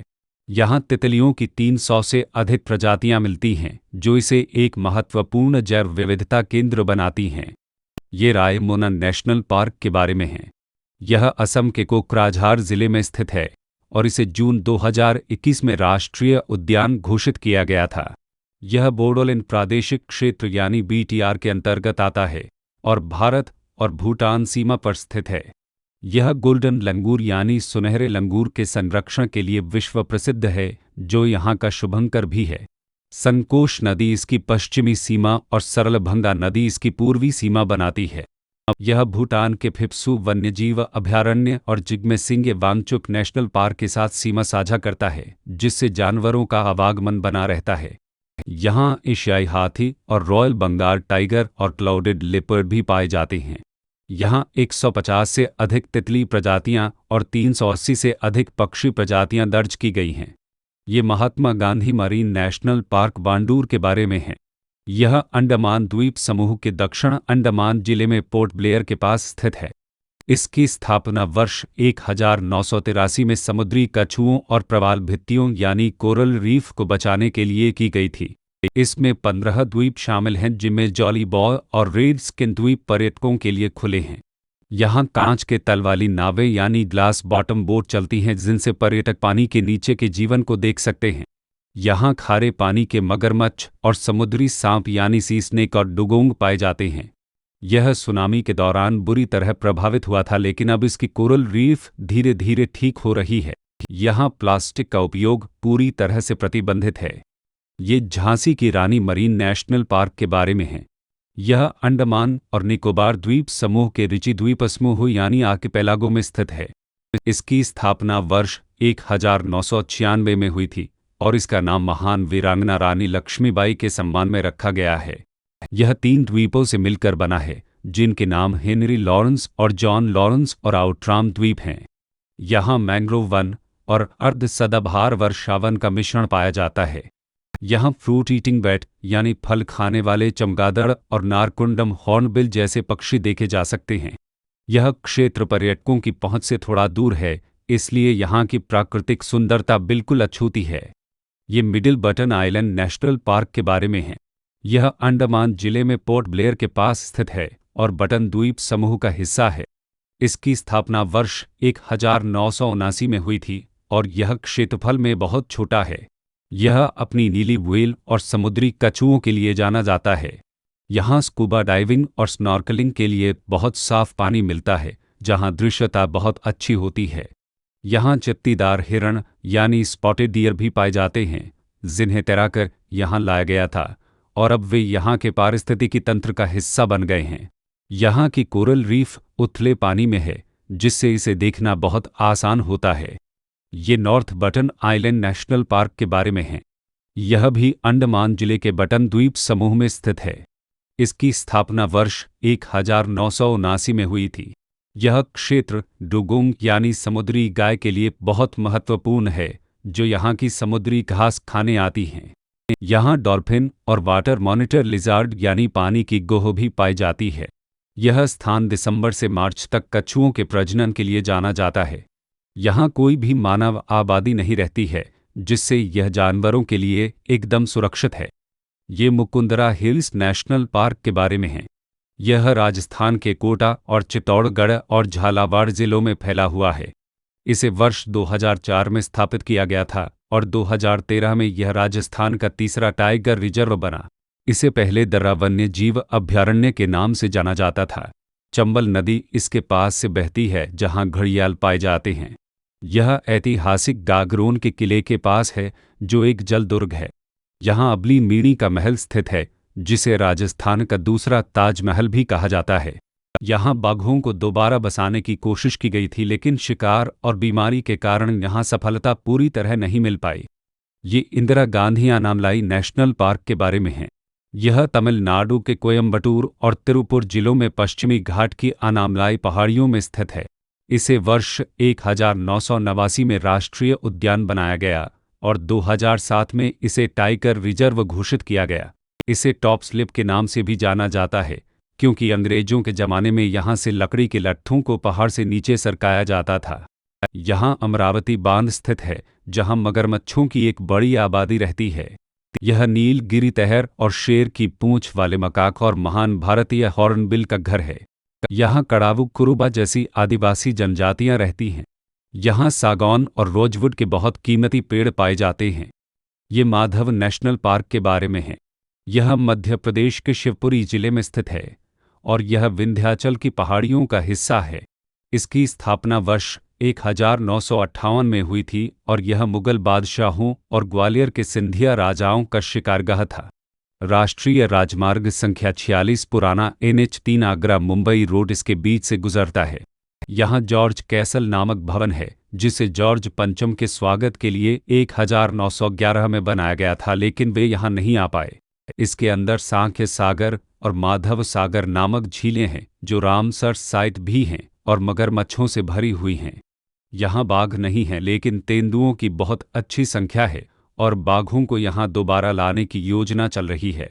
यह अपनी वनस्पति और झीलों के किनारे बने छतरियों के लिए बहुत सुंदर दिखता है। ये वन विहार नेशनल पार्क के बारे में है। यह मध्य प्रदेश की राजधानी भोपाल के बिल्कुल बीच में स्थित है और यह एक आधुनिक चिड़ियाघर और राष्ट्रीय उद्यान का अनूठा मिश्रण है। इसे वर्ष 1979 में राष्ट्रीय उद्यान घोषित किया गया था। यह शायद भारत का एकमात्र राष्ट्रीय उद्यान है जहां शाकाहारी जानवर खुले में घूमते हैं और मांसाहारी जानवरों को बड़े बाड़ों में रखा जाता है। यहाँ जानवरों को गोद लेने की योजना भी चलती है। यह बड़े तालाब यानी अपर लेक के किनारे स्थित है, जो रामसर साइट है। यहाँ गिद्ध संरक्षण और प्रजनन केंद्र भी स्थापित किया गया है। यहाँ पर्यटक अपनी निजी गाड़ी या साइकिल से भी अंदर घूम सकते हैं, जो इसे बहुत खास बनाता है। ये डायनासोर जीवाश्म नेशनल पार्क के बारे में है। यह मध्य प्रदेश के धार जिले के बाग क्षेत्र में स्थित है। इसकी स्थापना वर्ष 2011 में हुई थी और यह करोड़ों साल पुराने डायनासोर के जीवाश्मों के लिए प्रसिद्ध है। यहाँ डायनासोर के 6.5 करोड़ साल पुराने अंडे और हड्डियों के जीवाश्म मिले हैं। यहाँ जोबट नदी बहती है, जिसके किनारे ये जीवाश्म पाए गए थे। यहाँ नीलगिरी के पेड़ों के जीवाश्म भी मिले हैं, जो यह बताते हैं कि करोड़ों साल पहले यहाँ का पर्यावरण कैसा था। यह पार्क भूवैज्ञानिकों और शोधकर्ताओं के लिए एक खजाने जैसा है। ये घुघुवा जीवाश्म नेशनल पार्क के बारे में है। यह मध्य प्रदेश के डिंडोरी जिले में स्थित है। कभी कभी मंडला जिले के साथ भी इसे जोड़ा जाता है। इसकी स्थापना वर्ष 1983 में हुई थी और यह क्षेत्रफल में बहुत छोटा है। यह पौधों के जीवाश्मों के लिए प्रसिद्ध है, जो 4 से 15 करोड़ साल पुराने माने जाते हैं। यहाँ ताड़ के पेड़ों और नीलगिरी और फलों के बीजों के पत्थर बन चुके जीवाश्म रखे गए हैं। यह साबित करता है कि करोड़ों साल पहले मध्य प्रदेश का यह हिस्सा समुद्र के किनारे या बहुत नमी वाला था। इसे भारत के जनक डॉ धर्मेंद्र प्रसाद ने खोजा था। यह एशिया के सबसे महत्वपूर्ण जीवाश्म पार्कों में से एक है। ये संजय नेशनल पार्क के बारे में है। यह मध्य प्रदेश के सीधी और सिंगरौली जिलों में स्थित है। इसे वर्ष 1981 में स्थापित किया गया था और यह संजय डुबरी टाइगर रिजर्व का हिस्सा है। वर्ष 2000 में छत्तीसगढ़ बनने से पहले यह भारत के सबसे बड़े राष्ट्रीय उद्यानों में से एक था। इसका जो हिस्सा छत्तीसगढ़ में चला गया, उसे अब गुरु घासीदास नेशनल पार्क कहते हैं। यहाँ बनास नदी बहती है, जहाँ गर्मियों में जानवर पानी पीने आते हैं। यह वह जगह है जहाँ रस्किन बॉन्ड की कहानियों का कुछ हिस्सा आधारित माना जाता है। यहाँ सफ़ेद बाघ मोहन को सबसे पहले देखा गया था, जो रीवा के राजा द्वारा पकड़ा गया था। ये कांगेर घाटी नेशनल पार्क के बारे में है। यह छत्तीसगढ़ के बस्तर जिले में जगदलपुर के पास स्थित है। इसकी स्थापना वर्ष 1982 में हुई थी और इसका नाम कांगेर नदी के नाम पर पड़ा है। यह अपनी चूना पत्थर की गुफाओं के लिए प्रसिद्ध है, जिनमें कुटुमसर गुफा और कैलाश गुफा प्रमुख हैं। यहाँ भारत का सबसे ऊंचा जलप्रपात तीरथगढ़ जलप्रपात स्थित है। यह बस्तर मैना का घर है, जो छत्तीसगढ़ का राज्य पक्षी है और जो इंसानों की आवाज़ की नकल कर सकती है। यहाँ साल और सागौन के घने जंगल पाए जाते हैं और यह क्षेत्र जैव विविधता में बहुत समृद्ध है। यहाँ मगरमच्छों का एक प्राकृतिक आवास भैंसा दरहा भी स्थित है। ये गोविंद पशु विहार नेशनल पार्क के बारे में है। यह उत्तराखंड के उत्तरकाशी जिले में गढ़वाल हिमालय के ऊपरी हिस्से में स्थित है। इसकी स्थापना वर्ष 1990 में हुई थी और इसका नाम स्वतंत्रता सेनानी गोविंद बल्लभ पंत के नाम पर रखा गया है। यह स्नो लेपर्ड प्रोजेक्ट यानी हिम तेंदुआ परियोजना के लिए चुना गया एक महत्वपूर्ण स्थल है। यहाँ हर की दून घाटी स्थित है, जो ट्रेकिंग के लिए बहुत प्रसिद्ध है और इसे भगवान का निवास कहा जाता है। यहाँ टोस नदी बहती है, जो यमुना की एक प्रमुख सहायक नदी है। यहाँ दाढ़ी वाले गिद्ध यानी बियर्डेड वल्चर और मोनल पक्षी पाए जाते हैं। इस पार्क के अंदर उस्ला और गंगार जैसे पारंपरिक गांव हैं, जहाँ की वास्तुकला बहुत अनूठी है। ये चांदोली नेशनल पार्क के बारे में है। यह महाराष्ट्र के सांगली और कोल्हापुर और सतारा और रत्नागिरी जिलों के संगम पर स्थित है। इसे वर्ष 2004 में राष्ट्रीय उद्यान घोषित किया गया था और यह सह्याद्री टाइगर रिजर्व का हिस्सा है। यहाँ वारना नदी बहती है और यहाँ बना वारना बांध जलाशय बहुत बड़ा है। यहाँ 17वीं शताब्दी का ऐतिहासिक प्रचंडगढ़ किला स्थित है, जहाँ छत्रपति शिवाजी महाराज और उनके पुत्र संभाजी महाराज रुके थे। यहाँ के जंगल सदाबहार और अर्ध सदाबहार प्रकार के हैं। यहाँ बाघ और तेंदुआ और बाइसन यानी गौर पाए जाते हैं। ये गुगामल नेशनल पार्क के बारे में है। यह महाराष्ट्र के अमरावती जिले में सतपुड़ा पर्वतमाला की गाविलगढ़ पहाड़ियों में स्थित है। इसकी स्थापना वर्ष 1975 में हुई थी और यह मेलघाट टाइगर रिजर्व का मुख्य हिस्सा है। यह महाराष्ट्र के सबसे पुराने टाइगर रिजर्वों में से एक है। यहाँ ताप्ती नदी की सहायक नदियाँ खापरा और सिपना और गड़गा बहती हैं। यहाँ कोरकू आदिवासी समुदाय के लोग रहते हैं। यह अपनी औषधीय वनस्पतियों के लिए जाना जाता है। यहाँ उड़ने वाली गिलहरी और रैटल यानी बिज्जू भी पाए जाते हैं। ये नवेगांव नेशनल पार्क के बारे में है। यह महाराष्ट्र के गोंदिया जिले में स्थित है। इसकी स्थापना वर्ष 1975 में हुई थी और इसे नवेगांव नागजीरा टाइगर रिजर्व के रूप में भी जाना जाता है। इस पार्क के बीच में एक बहुत पुरानी झील है, जिसे नवेगांव झील कहते हैं और इसे 18वीं सदी में बनाया गया था। यहाँ डॉ सलीम अली पक्षी अभयारण्य भी स्थित है, जहाँ सर्दियों में बहुत से प्रवासी पक्षी आते हैं। यहाँ के वाच टावर से जंगल का नज़ारा बहुत सुंदर दिखता है। किंवदंतियों के अनुसार इस झील को कोलू पटेल कोहली ने बनवाया था, जिनकी मूर्ति आज भी यहाँ पूजी जाती है। ये इंद किला नेशनल पार्क के बारे में है। यह हिमाचल प्रदेश के कुल्लू जिले में स्थित है। इसकी स्थापना वर्ष 2010 में हुई थी, जो इसे अपेक्षाकृत नया पार्क बनाता है। यह लगभग 104 वर्ग किलोमीटर में फैला हुआ है और बहुत ऊंचाई पर स्थित है। यह ब्यास नदी के जलग्रहण क्षेत्र में आता है। यहाँ हिमालयन ब्राउन बियर और कस्तूरी मृग पाए जाते हैं। यहाँ कई दुर्लभ जड़ी बूटियाँ पाई जाती हैं, जिनका उपयोग आयुर्वेद में होता है। यहाँ का रास्ता बहुत कठिन है, इसलिए यहाँ पर्यटक कम ही पहुँच पाते हैं, जिससे यह शांत रहता है। ये खीरगंगा नेशनल पार्क के बारे में है। यह हिमाचल प्रदेश के कुल्लू जिले में स्थित है। इसकी स्थापना भी वर्ष 2010 में हुई थी और यह पार्वती घाटी के पास स्थित है। यह अपने गर्म पानी के झरनों यानी हॉट वाटर स्प्रिंग्स के लिए बहुत प्रसिद्ध है, जहां ट्रैकिंग करके पहुंचा जाता है। यहां पार्वती नदी बहती है, जिसका बहाव बहुत तेज होता है। यह हिम तेंदुओं और हिमालयन तहर का एक महत्वपूर्ण आवास है। यहाँ का खीरगंगा ट्रेक युवाओं के बीच बहुत लोकप्रिय है। किंवदंती है कि भगवान शिव और कार्तिकेय ने यहाँ तपस्या की थी। ये सिंबलबाड़ा नेशनल पार्क के बारे में है। यह हिमाचल प्रदेश के सिरमौर जिले में पोंटा साहिब घाटी में स्थित है। इसे वर्ष 2010 में राष्ट्रीय उद्यान का दर्जा मिला और इसे कर्नल शेर जंग नेशनल पार्क भी कहा जाता है। यह हरियाणा के कालेसर नेशनल पार्क के साथ अपनी सीमा साझा करता है। यहाँ साल के घने जंगल पाए जाते हैं, जो इसे तराई क्षेत्र जैसा बनाते हैं। यहाँ गोरल और सांभर और चित्तीदार हिरण आसानी से देखे जा सकते हैं। यहाँ एक बारहमासी नाला बहता है, जो जानवरों के लिए पानी का स्रोत है। ये माथी केटन शोला नेशनल पार्क के बारे में है। यह केरल के इडुक्की जिले में स्थित है। इसकी स्थापना वर्ष 2003 में हुई थी और यह इलायची की पहाड़ियों यानी कार्डमम हिल्स का हिस्सा है। माथी केटन का शाब्दिक अर्थ है मन को भ्रमित करने वाला। कहा जाता है कि यहाँ घुसने पर लोग अक्सर रास्ता भूल जाते हैं। यह शोला वनों के संरक्षण के लिए बनाया गया है, जो दक्षिण भारत के विशिष्ट पर्वतीय वन हैं। यह हाथियों के लिए एक महत्वपूर्ण गलियारा है जो मुन्नार और पेरियार के बीच घूमते हैं। यहाँ की मिट्टी बहुत उपजाऊ है और यहाँ कई तरह के मसाले प्राकृतिक रूप से उगते हैं। यह अनामुरी शोला नेशनल पार्क के बारे में है। यह केरल के इडुक्की जिले में पश्चिमी घाट पर स्थित है। इसकी स्थापना वर्ष 2003 में हुई थी। यह एराविकुलम नेशनल पार्क और चिनार वन्यजीव अभयारण्य से घिरा हुआ है। यह यूनेस्को की विश्व धरोहर पश्चिमी घाट का हिस्सा है। यहाँ बहुत अधिक वर्षा होती है और यहाँ का तापमान काफ़ी कम रहता है। यह नीलगिरी तहर और नीलगिरी मार्टिन और तितलियों की कई दुर्लभ प्रजातियों का घर है। यहाँ के जंगल बहुत घने हैं और यहाँ लाइसेंस और चट्टानों पर उगने वाले पौधे बहुत मिलते हैं। ये पम्बादुम शोला नेशनल पार्क के बारे में है। यह केरल के इडुक्की जिले में स्थित है।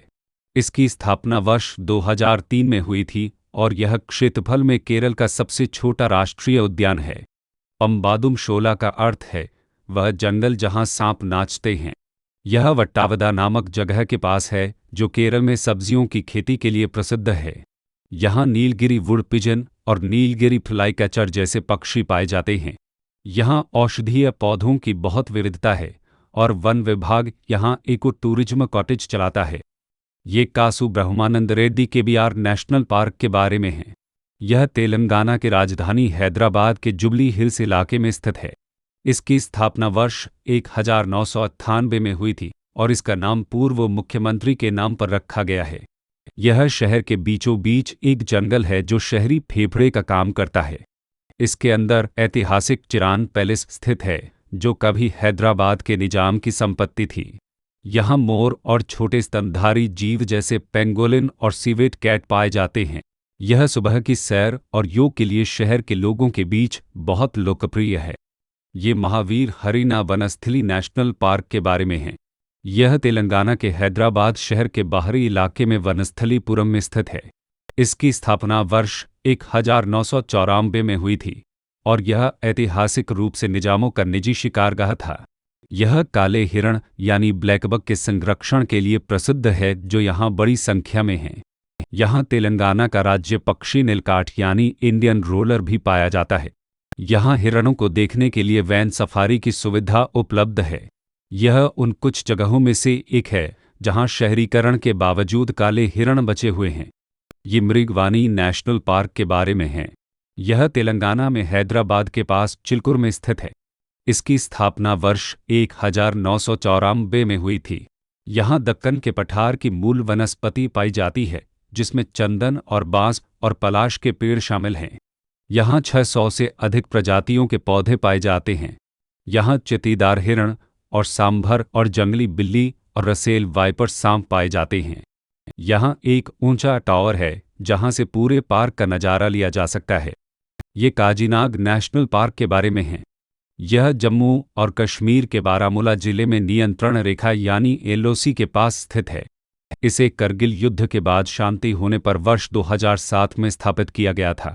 यह मारखोर नामक जंगली बकरी के संरक्षण के लिए महत्वपूर्ण है जो पाकिस्तान का राष्ट्रीय पशु भी है। यहाँ झेलम नदी इसके पास से बहती है। यह लिम्बर और एलएसीए चाईपीओआरए वन्यजीव अभयारण्यों से मिलकर बना है। यहाँ कस्तूरी मृग और हिमालयन ब्राउन बियर भी पाए जाते हैं। यह क्षेत्र बहुत ही संवेदनशील है और यहाँ पर्यटकों का जाना थोड़ा मुश्किल होता है। ये राजीव गांधी रामेश्वरम नेशनल पार्क के बारे में है। यह आंध्र प्रदेश के कड़पा जिले में रामेश्वरम नामक जगह पर स्थित है। इसे वर्ष 2005 में राष्ट्रीय उद्यान घोषित किया गया था। यह पेना नदी के उत्तरी तट पर स्थित है। यहाँ का पारिस्थितिकी तंत्र रेत के टीलों जैसा है। यहाँ कोई बड़े मांसाहारी जानवर नहीं हैं, लेकिन यहाँ 50 से अधिक पक्षी प्रजातियाँ पाई जाती हैं। यह प्रोसोपस चुलीफ्लोरा नामक आक्रामक पौधे से प्रभावित है जिसे हटाने के प्रयास चल रहे हैं। ये मौलिन नेशनल पार्क के बारे में है। यह अरुणाचल प्रदेश के ऊपरी सियांग जिले में स्थित है। इसकी स्थापना वर्ष 1986 में हुई थी और मौलिन का अर्थ है लाल जहर, जो यहाँ पाए जाने वाले एक पौधे से मिलता है। सियांग नदी इसके पश्चिमी हिस्से से होकर बहती है। यह अपनी अत्यधिक जैव विविधता के लिए जाना जाता है, जहां बंगाल टाइगर और हिम तेंदुआ और क्लाउडेड लेपर्ड और ताकिन एक ही जंगल में अलग अलग ऊंचाइयों पर मिलते हैं। यहाँ का इलाका इतना दुर्गम है कि इसके कई हिस्सों में आज तक इंसान कदम नहीं रख पाए हैं। यहाँ आदि और मिश्मी जनजातियों की लोक कथाएं जुड़ी हुई हैं। ये सिरोही नेशनल पार्क के बारे में है। यह मणिपुर के उखरुल जिले में स्थित है और म्यांमार सीमा के पास है। इसकी स्थापना वर्ष 1982 में हुई थी। यह सिरोही लिली लिलियम मैक्लिनिए का दुनिया में एकमात्र प्राकृतिक आवास है। सिरोही लिली मणिपुर का राज्य पुष्प है, जो केवल इसी पहाड़ की चोटी पर खिलता है और इसे कहीं और नहीं उगाया जा सका है।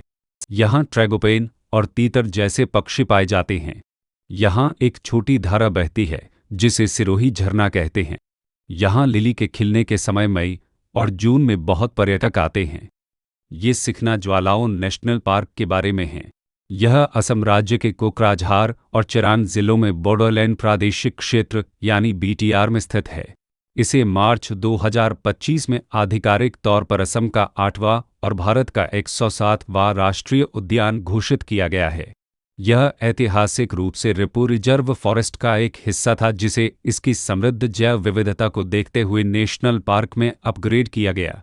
इसका नाम सिखना ज्वालाओं के सम्मान में रखा गया है, जो बोडो समुदाय के एक महान ऐतिहासिक योद्धा और नायक माने जाते हैं। सरलभंगा नदी इस पार्क की जीवन रेखा है, जो इसके बीच से होकर बहती है और जानवरों को पानी उपलब्ध कराती है। यह पार्क मुख्य रूप से सुनहरे लंगूर यानी गोल्डन लंगूर के संरक्षण के लिए महत्वपूर्ण है, जो इस क्षेत्र का गौरव है। यह रायमोना नेशनल पार्क और मानस नेशनल पार्क के बीच एक महत्वपूर्ण वन गलियारे यानी कॉरिडोर के रूप में काम करता है। यहाँ एशियाई हाथी और रॉयल बंगाल टाइगर और क्लाउडेड लेपर्ड और ग्रेट इंडियन हॉर्नबिल पक्षी पाए जाते हैं। यह भारत और भूटान की अंतर्राष्ट्रीय सीमा से लगा हुआ है, जो इसे ट्रांस बाउंड्री संरक्षण के लिए महत्वपूर्ण बनाता है।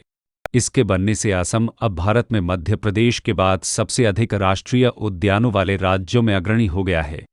भाइयों बहनों, इंडियन विजर चैनल को लाइक, शेयर और सब्सक्राइब किया जाना चाहिए।